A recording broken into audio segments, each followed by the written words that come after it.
Good evening, everybody. I am going to be talking about rejection today, and I'm going to be talking out of this book right over here. Man, there's a lot of stuff to cover here, and I don't think I'm going to be able to cover it in one video. It's just too much. Let's start this way. Inside of each and every one of us is a need to be a part of a group. God put this inside of us, and the reason for that is that you have a situation where you have a scripture that says, I am the vine, ye are the branches. That scripture would be meaningless if you didn't have this internal need to be a part of a group. Now, this can be part of a good thing, or it can be part of a bad thing. You don't want people being a part of a wrong group.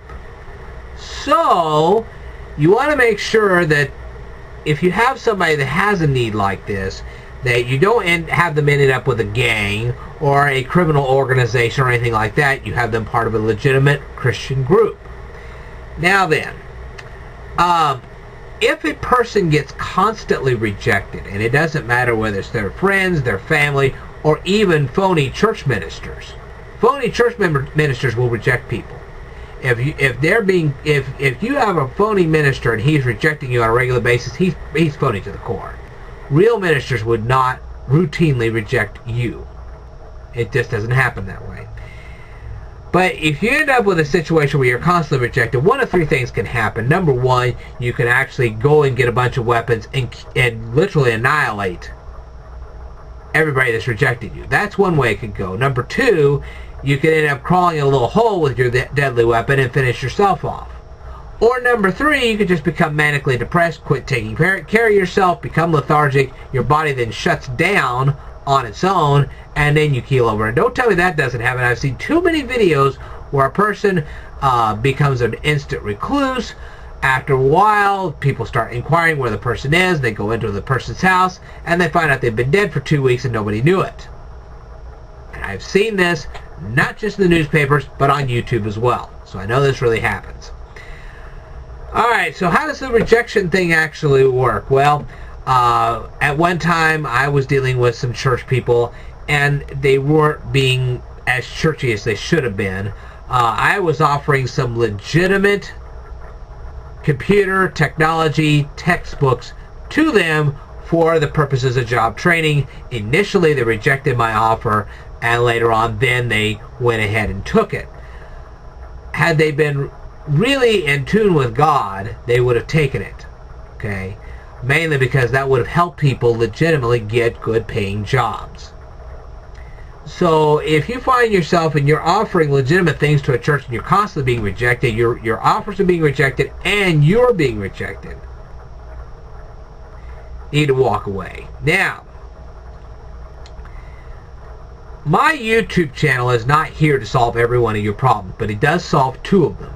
Here's the first one it solves. Okay, a person is facing eviction and starvation only because the unemployment they have been facing is due to lack of education. It's not due to anything else, okay? Some people live a lifestyle in which their lifestyle is so full of sin that is why they are in constant poverty. However, if they have a lifestyle and it's not full of sin and they're just being perpetually bombarded with poverty due to lack of education, that is one of the things that can be solved on this YouTube channel. Now, the other thing I can solve is if you're the victim of bullyism, we're talking about in elementary school and junior high and high school, and you and your friends have a tough time getting away from the bully. Well, the thing you can do is you can advance your education, get put in an advanced placement course. The bully doesn't follow. He doesn't see you as much and doesn't pick on you so much. So that pretty much solves that situation too. Now, if a minister,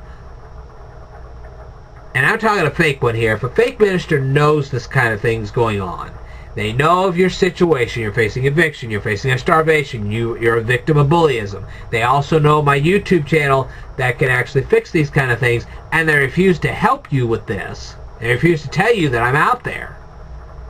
Then God can hold them accountable for everything that happens to the intended victim or the person facing eviction and starvation. Okay? If the person starves to death, if they get knocked off by a bully, then that phony minister is then held responsible. Some things in life do require prayer. There's no question about it. However, it doesn't require prayer when you are standing there, you are starving to death, okay? And you've been given good seeds, good ground, good sunshine, good rain, and all you have to do is put those seeds in the ground and have them grow. It doesn't take a rocket scientist to figure that out. You take the seeds, you plant them in the ground, they grow, and you eat. You don't need prayer for that. Praying is not going to make those seeds grow any faster. Putting them in the ground will. Same type of thing with this YouTube channel. If somebody's facing bullyism in school and they can learn all this stuff and they can get into an advanced course, that does not require prayer. That is your answer. Okay? If a person's facing eviction and starvation, they learn from this channel, they get themselves a better job. That does not require prayer. All it requires prayer is to find out that this channel exists. Once you do that, boom. Other things like if you get diagnosed with cancer, this channel cannot solve that. If you get diagnosed with cancer, I can't help you. God can, but I can't. But there are some things in the world that do not require God's immediate assistance. I hope you got the understanding here. It's not about that I can solve every one of your problems. That's God's job. But what I'm saying to you is that those two problems I can solve for you. And you don't have to go to God for it. You can just deal with it right here. I can't solve all your problems, but those two I can. So, anyway, hopefully I didn't bore you too much. This is Ted the Speed Learner. I will cover more in a future video, so stay tuned.